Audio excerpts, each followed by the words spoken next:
1745년 영국은 조지 왕조 시대의 절정기, 이성과 신흥 과학의 시대였지만 고대 민담의 그림자는 여전히 시골 사람들의 마음속에 끈질기게 드리워져 있었다. 광활한 들판과 탁 트인 하늘이 펼쳐진 서퍽에서는 태양과 계절에 따라 삶이 변함없이 이어졌다. 수확철이었다. 공기는 잘린 밀 냄새, 먼지, 그리고 노동자들의 땀 냄새로 무거웠다. 울핏 마을의 남녀들은 낫을 휘두르며 밭을 누비며 1년치 식량을 수확했다. 일은 고되고 허리는 아팠지만 공동체의 목적 의식이 느껴졌다. 그때 단조로운 일상을 깨는 소리가 들려왔다. 새의 울음소리도 길 잃은 양의 울음소리도 아니었다. 지역 아이들이 피하도록 교육받은 고대의 늑대 구덩이에서 들려오는 높고 알아들을 수 없는 애절한 울음소리였다. 수세기 전 한때 숲을 배회하던 늑대들을 잡기 위해 파놓은 깊은 구덩이는 이제 땅속 깊은 상처로 뒤덮여 있다. 일꾼들은 여전히 손에 도구를 든 채 멈춰 선다. 소리는 인간적이지만 언어는 기묘하다. 마치 목구멍에서 울려 퍼지는 고통의 울림과 같다. 두려움이 첫 번째 반응이다. 그 시절에는 땅에서 솟아나는 것이 거의 환영받지 못한다. 공포와 호기심이 뒤섞인 감정에 이끌려 가장 용감한 남자 몇 명이 낫을 버리고 가장 가까운 구덩이, 가장자리로 다가간다. 울부짖음이 멈추고 바스락거리는 소리가 난다. 그들은 아래를 내려다보며 다친 동물이나 어쩌면 아무것도 모르는 여행자를 발견할 거라고 기대한다.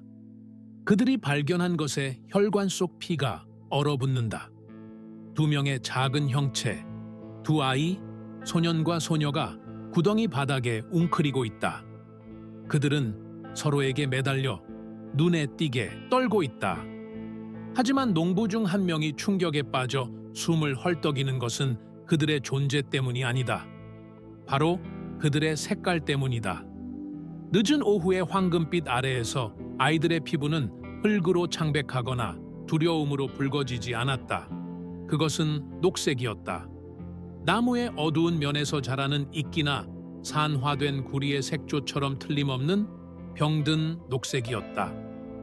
공포에 크게 뜬 그들의 눈은 위에서 그들을 지켜보는 수염이 나고 더러운 얼굴들을 훑어본다. 그들의 옷 또한 기묘했다. 양모도 린넨도 아닌 거칠고 낯선 소재로 만들어졌고 그 누구도 본 적 없는 방식으로 바느질 되어 있었다. 남자 중 한 명이 서퍽 지방의 소박한 영어로 말을 걸자 아이들은 더 큰 소리로 울부짖으며 알아들을 수 없는 자기들만의 언어로 대답했다. 수확은 잊혔다. 공황은 들불처럼 마을 전체에 퍼져나갔다. 이들은 평범한 아이들이 아니었다. 그들은 뭔가 다른 존재였다. 숲속의 생물? 악마? 징조? 1745년 자연과 초자연의 경계는 위험할 정도로 얇았고 늑대 소굴에서 끌려 나온 그 2명의 초록 아이들은 그 경계를 완전히 지워버렸다. 아이들은 구덩이에서 꺼내진다. 조심스럽지는 않지만 불가사의한 일이 있을 때 흔히 보이는 갑작스러운 망설임이 함께한다. 아이들은 키가 작고 소녀는 10살쯤 되어 보이고 소녀는 그보다 조금 어려 보인다. 아이들은 거의 끌려가는 듯 마을로 끌려가고 놀라서 침묵하는 마을 사람들의 행렬이 그들을 따른다. 아이들을 리샤르드 칼레의 집으로 데려가기로 한다. 그는 어느 정도 학식과 지위를 갖춘 지역 지주로 이런 현상을 어떻게 다뤄야 할지 아는 사람일 것이다. 칼레의 집은 튼튼하고 시골 미신의 혼돈 속에서 질서의 안식처와 같다. 하지만 그조차도 자신의 현관에 남겨진 떨리는 녹색 생물들을 보고는 눈에 띄게 동요한다.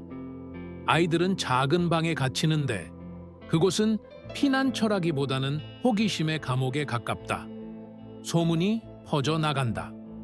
이웃 마을 사람들이 창문으로 들여다보며 기적이나 저주를 목격한다.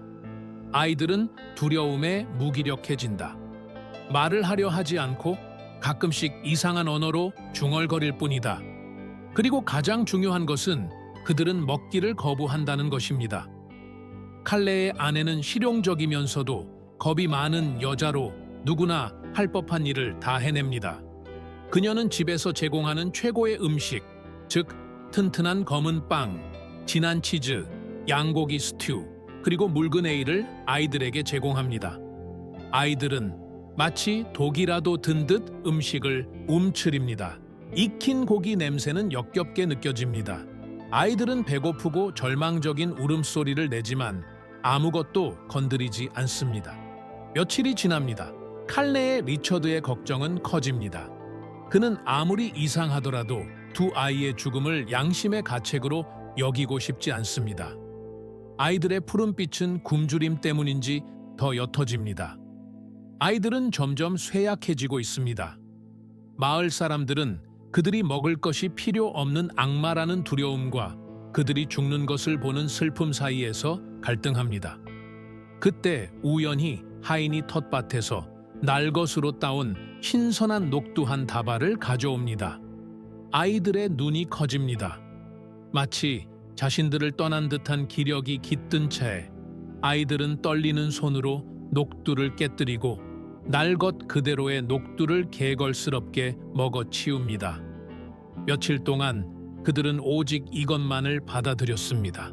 절박한 허기로 개걸스럽게 먹어 치우는 생 녹두였습니다. 철색 45년의 관찰자들에게 이는 그들의 외계적 본성을 더욱 확증하는 증거였습니다. 그들은 사람의 음식을 먹지 않았습니다. 마치 동물처럼 혹은 요정처럼 땅의 날것을 먹었습니다. 울핏의 시간은 두 수수께끼의 아이들 때문에 멈추지 않는다. 몇 주가 몇 달이 되고 생존은 일상이 된다. 녹두콩은 그들을 살려주었지만 겨울이 다가오자 부족했다. 하인들을 관찰하는 건지 아니면 칼로리가 부족해서인지 아이들은 점차 실험을 시작한다. 둘 중 항상 더 대담하고 건강한 여자아이가 먼저 시도한다. 빵을 물에 담갔다가 말려 먹는다. 천천히 텃밭에서 다른 채소들을 따먹고 결국에는 조금씩 익힌 음식을 먹는다. 남자아이는 더욱 주저하며 여자아이를 따른다. 식습관이 정상화되면서 더욱 기이한 변화가 일어나기 시작한다. 리샤르드 칼레와 지역 의사는 이 변화에 매료되면서 동시에 당혹스러워한다. 생생하고 신비로운 빛깔의 녹색이 사라지기 시작한다.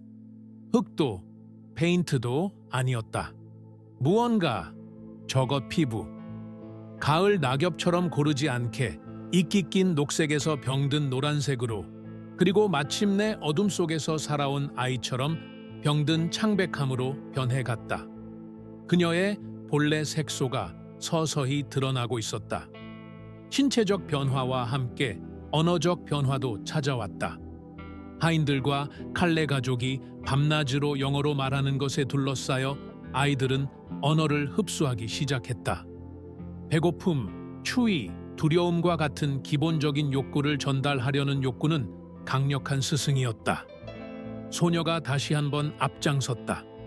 간단한 명령을 이해하기 시작했다. 그리고는 단 하나의 단어로 말하기 시작했다. 빵, 물. 소녀는 더 느려지고 더 내성적이었다. 식단과 환경의 변화로는 치유할 수 없는 우울증에 빠진 듯했다. 그는 여전히 연약했고 커다랗고 두려움에 찬 눈으로 존재하지 않는 무언가를 끊임없이 찾고 있었다. 소녀는 표면적으로는 서퍽 아이처럼 보이고 들리기 시작했지만 소녀는 그들의 기원에 대한 미스터리의 괴로운 유물로 남았다. 그들의 변화는 수수께끼를 풀기는커녕 오히려 더 깊어지게 했다. 평범한 음식을 먹으면 녹색이 사라진다면 그 원인은 무엇일까? 그리고 만약 그들이 영어를 배울 수 있다면 그들은 결국 자신의 출신지에 대해 뭐라고 말할까? 소년을 둘러싼 미스터리는 결코 풀리지 않을 것이다. 그는 가장 어리고 연약했다. 상류 사회에 적응하는 과정에서 질병이 그의 특징이었다. 어쩌면 새로운 식단이 그의 몸에 너무 큰 충격을 주었을지도 모른다. 어쩌면 면역력이 없었던 18세기의 수많은 질병 중 하나에 걸렸을지도 모른다. 아니면 미신을 더 믿는 마을 사람들이 속삭이듯 고향에서 멀리 떨어진 밝은 빛 아래에서 살아남을 수 없었을지도 모른다. 그는 기침을 하고 열이 나서 몸을 떨었다. 사혈과 쓸모없는 찜질팩을 사용하는 시골 의사는 아무것도 할 수 없었다. 이제 짧은 문장을 말할 수 있게 된 소녀는 그의 옆에 앉아 잃어버린 모국어로 말을 걸며 그를 이 낯선 세상에 묶어두려 애썼다. 죽음이 다가오고 있음을 깨달은 마을 교구 신부가 부름을 받았다. 1745년 영혼의 구원, 설령 풋내기이고 어쩌면 악마의 영혼일지라도 그 영혼의 구원은 가장 중요한 문제였다. 소녀는 너무 약해서 저항할 수 없었다. 신부는 한 손으로 기도서를 들고 다른 손으로 성호를 긋고 세례 의식을 거행했다. 그의 창백한 이마에 찬물이 쏟아졌다. 역사에는 기록되어 있지 않지만 그에게는 세례명이 주어졌다. 교회는 이제 그를 신의 보호 아래 두었다. 하지만 세례가 그의 육신의 생명을 구해주지는 못했다. 며칠 후 소녀는 세상을 떠났다. 그의 죽음은 소리 없이 거의 알아차릴 수 없을 정도로 조용했다. 밤사이 숨이 멎었을 뿐이었다. 이 비극은 미스터리를 견딜 수 없을 정도로 증폭시켰다. 증거의 절반은 사라졌다. 이야기의 절반은 이제 신성한 땅에 묻혔다. 소녀는 홀로 남겨졌다. 그녀의 슬픔은 깊고 헤아릴 수 없었다. 그녀는 더 이상 녹색 아이들이 아니었다. 그녀는 녹색 소녀. 이제 온통 그녀의 어깨에 짊어진 수수께끼의 유일한 생존자였다. 그녀의 외로움은 절대적이었다. 낯선 땅의 이방인처럼 예전 고향과의 마지막 연결, 고리는 영원히 사라졌다. 오빠가 죽자 세례를 받고 아그네스라는 이름을 얻은 소녀는 더욱 굳은 결의로 새 삶에 매달리는 듯했다. 영어 실력은 빠르게 향상되었다. 그녀에게는 영어가 절실히 필요했다. 소통만이 그녀의 유일한 생존 수단이었다. 소년의 죽음에 호기심이 생긴 교구 사제 리샤르드 칼레와 마을의 다른 명사들은 그녀에게 답을 요구했다. 그녀는 어디에서 왔을까? 부모님은 누구였을까? 그곳은 어떤 곳일까? 그러자 아그네스는 끊기지만 열정적인 문장으로 자신의 이야기를 들려주었다. 너무나 환상적인 이야기라 철트릭 45년 당시 사람들에게는 유치한 환각과 신성모독적인 진실 사이에서 위태롭게 흔들리는 듯했다. 그녀는 자신과 오빠가 세인트 마틴스 랜드라는 곳에서 왔다고 말했다. 하지만 그곳은 전혀 장소가 아니었다고 묘사했다. 아래의 땅은 영원한 황혼의 장소가 아니라 영원한 황혼의 장소로 여겨졌습니다. 그들이 아는 태양은 그곳에서 결코 밝게 빛나지 않았습니다. 빛이 있긴 했지만 마치 나무십 사이로 보는 것처럼 뿌옇고 희미한 녹색 빛이었습니다. 이 황혼의 땅에서는 모든 것과 모든 사람이 초록색이라고 그녀는 말했다. 평범한 피부색이었다. 그들은 양떼를 돌보며 삶을 살았다. 하지만 서퍽 주민들에게는 그녀가 묘사한 동물들의 모습이 모호하고 혼란스러웠다. 삶은 어둡긴 했지만 평화로웠다. 울핏에 어떻게 도착했는지 묻자 그녀의 이야기는 더욱 모호해졌다. 그녀와 오빠는 동굴 근처에서 양떼를 돌보고 있었다. 갑자기 동굴 깊은 곳에서 메아리치는 커다란 종소리 같은 소리가 들렸다. 그 소리는 매혹적이고 최면을 거는 듯했다. 호기심과 어쩌면 약간 두려움을 느끼며 그들은 그 소리를 따라 어둠 속 통로로 들어갔다. 오랫동안 걸었다. 주변은 온통 어둠뿐이었고 종소리는 항상 앞서 울려 퍼졌다. 그들은 시간 가는 줄 몰랐다. 배고픔과 공포에 질려 있었다. 그러다 갑자기 그들은 모습을 드러냈다. 하지만 고향의 푸른 황혼 대신 눈부신 노란빛, 서퍽의 수확의 태양이 그들을 눈멀게 했다. 그들은 방향 감각을 잃고 공포에 질려 늑대굴 바닥에 떨어졌고 그곳에서 사신들이 그들을 발견했습니다. 애그네스의 이야기는 지역 사회를 더욱 깊은 혼란 속으로 몰아넣었다. 지역 현자, 성직자, 그리고 그 지역의 몇 안 되는 과학자들이 이 현상에 대해 논쟁을 벌였다. 1745년은 모순의 시대였다. 도시에서는 계몽주의가 융성했지만 시골에서는 초자연적인 것에 대한 믿음이 강했다. 이론들이 난무했고 각자 불가능한 것을 18세기 지식에 제한된 틀에 맞추려 애썼다. 지역 성직자들은 분열되었다. 그들은 요정 같은 존재, 납치된 인간 아이 대신 남겨진 바꿔치기일까? 황혼의 세계에 대한 묘사는 켈트족 전설의 저승과 위험할 정도로 흡사했다. 아니면 신화 속에 존재하지만 새롭게 떠오르는 이성으로는 받아들이기 어려운 지하 세계의 거주자들일까? 시골 의사는 다른 접근 방식을 취했다. 그는 녹색 질병이라고 불리는 황화증에 대해 들어본 적이 있었다. 이 병은 때때로 젊은 여성의 피부에 녹색을 띠게 하는 빈혈의 한 형태였다. 하지만 그것으로는 그 소년의 피부색이나 출신, 언어에 대한 설명을 얻을 수 없었습니다. 또 다른 더 합리적인 이론이 제시되었습니다. 중독이었을까요? 어쩌면 아이들이 직물 염색과 같은 산업 공정에서 비소를 섭취하여 피부에 얼룩이 졌고 부모가 아이들을 버렸을지도 모릅니다.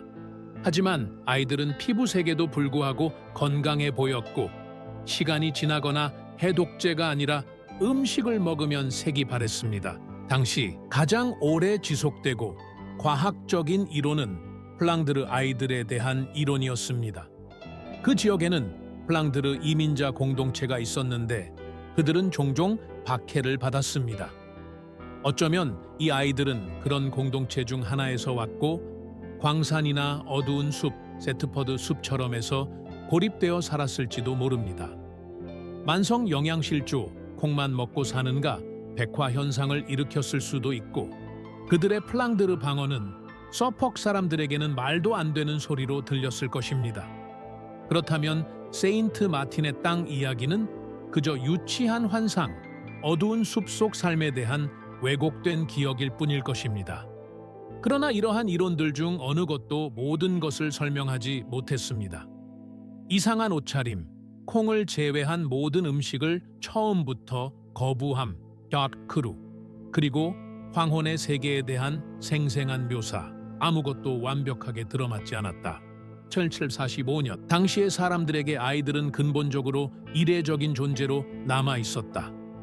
학자들이 논쟁하는 동안에도 아그네스의 삶은 계속되었다. 그녀를 둘러싼 미스터리는 그녀에게 아무런 특권도 주지 않았다. 그녀는 고아였고 이방인이었다. 리샤르 드 칼레의 집에 완전히 동화되었지만 입양아는 아니었다. 그녀는 하인이 되었다. 그녀의 삶은 당시 다른 가난한 소녀들과 다를 바 없었다. 고된 노동, 긴 노동, 그리고 거의 모든 편애. 그녀는 집, 교회, 그리고 마을의 리듬을 익혔다. 겁에 질린 아이에서 젊은 여성으로 성장했다. 하지만 그녀는 결코 완전히 받아들여지지 않았다. 그녀는 언제나 아그네스 바레, 우물가의 소녀, 한때는 풋풋했던 소녀였다. 18세기 특유의 도덕적 편견을 지닌 당시의 지역 기록과 일기는 그녀를 호의적으로 대하지 않는다. 기록들은 그녀를 다소 방탕하고 음탕한 행동으로 묘사한다. 이 묘사 자체가 미스터리입니다. 그녀는 진정으로 반항적이었을까요? 조지 왕조 시대의 엄격한 사회 규범에 순응할 수 없는 거칠고 초자연적인 영혼이었을까요? 아니면 이는 가족도 지참금도 보호도 없는 여성을 사회가 소외하는 방식이었을까요? 이국적이고 신비로우며 따라서 본질적으로 의심스럽고 아마도 부도덕한 타자 여성이었을까요? 그녀의 음탕함은 그저 자립심으로 여겨졌을 뿐이었을 가능성이 높거나 원치 않는 접근과 그에 따른 비방의 쉬운 표적이었을지도 모릅니다. 그녀는 자신의 출신에 대한 낙인을 짊어지고 있었습니다. 그녀는 단순한 하인이 아니었습니다. 요정이나 야만인이 될 수도 있었던 하인이었습니다. 비록 사회에 동화되었지만 그녀의 삶은 끊임없이 주변부에서 살아갔고 자신이 누구인지가 아니라 어디에서 왔는지에 대한 수수께끼로 정의되었습니다. 세월이 흐르면서 애그네스는 명확한 답을 찾는 사람들에게 좌절의 원천이 되었습니다.